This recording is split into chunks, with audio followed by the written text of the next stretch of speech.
dropped everything I was doing. What I tell you, I was going to call you back in 10 minutes. I think Yeah. I'm your guy. Let me just run it by. I got to check with my wife. Yeah. Gotta check with her. Yeah. She jumped on board. By the time I got home 5 minutes away, my bag was packed. And she said, you got to do this. You got to do this. Oh, wow. Okay, this is this is what I'm talking about. Yeah. Like, So- this doesn't just, like some, okay, you know what? I don't hold doors for people. Yeah, okay, here's the it's thing. just that. The guy that was supposed to come on, he was coming on. Yeah. And he goes, well, his friend, first he wanted to come that night on the 23rd. Yeah. And I was trying to say, oh, buddy, come tomorrow. You know, like, I was tired. I just wanted to flop out. And I said, come, you know, he goes, no, I'm coming tonight. And I go, okay, come tonight, you know. And then I made arrangements, you know, and so he phones me like 11 o'clock that night and said, oh, I couldn't get a ride from my, and it goes, it doesn't make sense to get it because it was a snowy day or, you know, it was a blizzard that day or something. It was nasty, you know. So he goes, okay, I'll wait till tomorrow. Yeah. So anyways, tomorrow comes and, you know, I'm like determined to get this guy. Yeah. Because, you know, he was talking good. The morning comes and I said, okay, call me in the morning. He doesn't call me. I call him. He's not calling me. I call him. Oh, he didn't call you back? He didn't call me back. Yeah. Finally, I get him like at 10:30, 11 in the morning. Yeah. And he was supposed to be on the bus by then. Or, you know, or goes, well, my friend won't drive me to the bus. You know, and this and that. And then another thing about the car. And his false promises just disappeared. Exactly. So then what I did was I wrote like 15 other numbers because people were phoning. I still took the number just in case, you know, even though I was pretty sure this guy was going to come. I still took their number.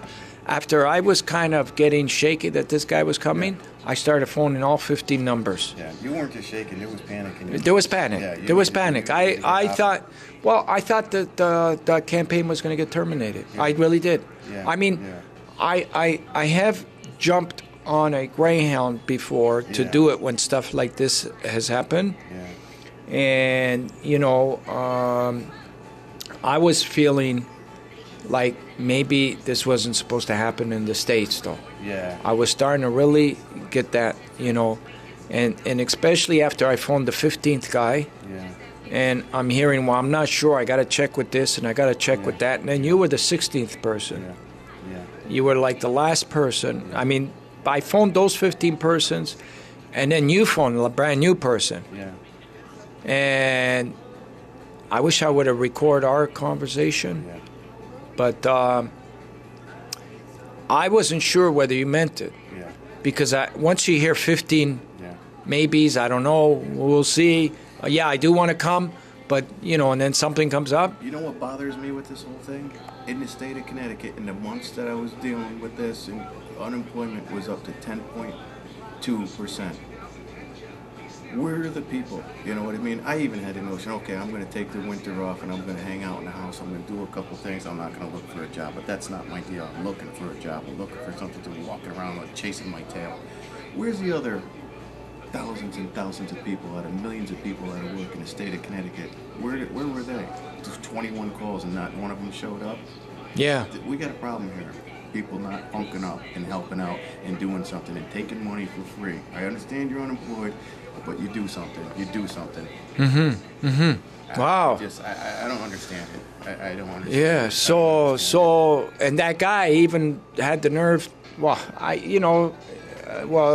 told him, if you know, call Ann up. Yeah. Tell her that you're the guy. So he phoned her up. Yeah. You know, and said, I'm the guy, you know, responding to this. And he's still getting credit for that because we never did call and say, you know. Okay, well, that's got to get straightened out. She's like, you know, that's got to get straightened out. Superhero, you know, Joe Dokes. We got to give her another call. Not that I'm looking for a. No. That's not. We got to give her another. As a matter of fact, what we're doing right here is just, you know, just to get a different kind. Well, no, this is good. This is good because. You know, it's really good because Ann is a major player in this. Yeah. And she needs to get another call. Yeah. Like, that's, you know. Yeah, Noble, what do they call the, you know, the awards for winning these? I don't know.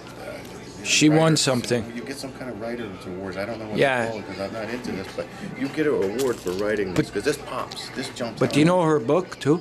No. Oh, she wrote a book? Inspiration. Oh, no kidding. Oh, really? Wow. Oh, yeah? Wow. Well, that's something to check out. Something for everybody to check out. We got to revisit her. You know, I'm going to call her. We might have just put that #1 on Amazon. Right? You're welcome, I'm going to call her. Ian. You know what? I think. Well, okay, we'll see. It might. We'll see. I'm going to call it. So, you got the call. I mean, we made a ring. Okay, I said, I got one question for you, Glenn. I remember saying that. Yeah. How quickly can you get here? Yeah. I think I told you within an hour, but I was pushing it. Yeah. I think it took 2 hours. Yeah. And then after talking to Tammy, that's when I knew you were coming. Yeah. Not because I didn't believe you or anything. Yeah. It's just after talking to Tammy, Yeah. I knew you were coming. Yeah. Because none of those other guys or none of those other, this was a process. Yeah. Of course the wife has to okay it. Yeah, of course That's she does, in yeah. everything that's got to happen. Especially when you got a wayward, unemployed husband like myself that's just, you know what I mean, always wanting to take a road trip. We just came back from Lake George. We just came back from Manhattan, a weekend in Manhattan, a week in Lake George. I love taking road trips. So she said, oh, he's gone. He's flaked out again. He's gone. But I'm going to help him this time because it's a good cause. You know, I never told anybody this, and she'll tell you, I cried on the way out the door saying goodbye to her, but I was talking about the children. I said, you don't understand. I was rattling off the importance. This hit me so hard in the importance of not just helping you, but I said, there's children. There's a little baby at stake over here. I said, you understand the children. The children. How could people not help this guy because of the children? Tears rolling down my face, and I had to quickly get out of the house before I got too emotional or my mind changed or my bag became unpacked. And I said, you know what I mean? I got to go to work. I got to get a job. I can't be doing this. And I booked out of the house. Still there. You know what? I knew you were coming because I phoned the chief up and said, a guy by the name of Glenn Schroeder is coming up. Would you be kind enough to park his car? Yeah. I wouldn't make that call. Yeah. Because I wouldn't want. Yeah. I'm only going to do that call to somebody like the chief unless I knew. Yeah. And you're on a different level with this. You've got the spiritual. I get to say, I'm not a religious person, but God working on this also, and He's piecing it together and keeping what we're talking about, this chain connecting and connected, and it's remarkable. Wow. So you came, and the first thing we did, the very first activity was I said, okay, Glenn, we got to do a photo op with the hotel owner. Remember? And then, so you got your first taste of the photo ops. Yeah. And then, okay, Glenn, we got to go out to the fire station. Yeah. So you got the first taste of driving to a destination, And then we got there, and then the chief was kind enough to drive us back. Yeah. And you were talking to him. You two were going at it. I didn't say one word during that. Firemen, cops, yourself, anybody, cool people you can relate to. He's a hard-working guy. And then it turns out his father, truck driver, he was into a union job before. I wasn't a union guy, but he drove a job, similar job that he had, and he became a fireman 21 years ago. He's one of these hard-working guys that just goes out, earns every nickel of his paycheck, and comes home and brings it home to his family, tired, unappreciated, and just ready to do it again. He's a fireman. He's ready to do it again in a minute from now. It was almost like that. He doesn't complain. The guy was so cool. Yeah, and it was almost like that was the kind of guy you needed to see right at the beginning. To start this off. To start it off. You know what I mean? To set the tone. Didn't need anybody getting in the car and saying, yeah, I guess I'll bring you back. My boss told me to do this and everything. No, this is. Yeah. I couldn't be happier to help you. That's what he was. Yeah. You seen that. You seen that. So that kind of started catch. You knew you were doing the right thing. Like you knew, because even this guy saying that he was more than happy to. I knew I was doing the right thing when I picked But even there, but just to meet this guy, that's another link then.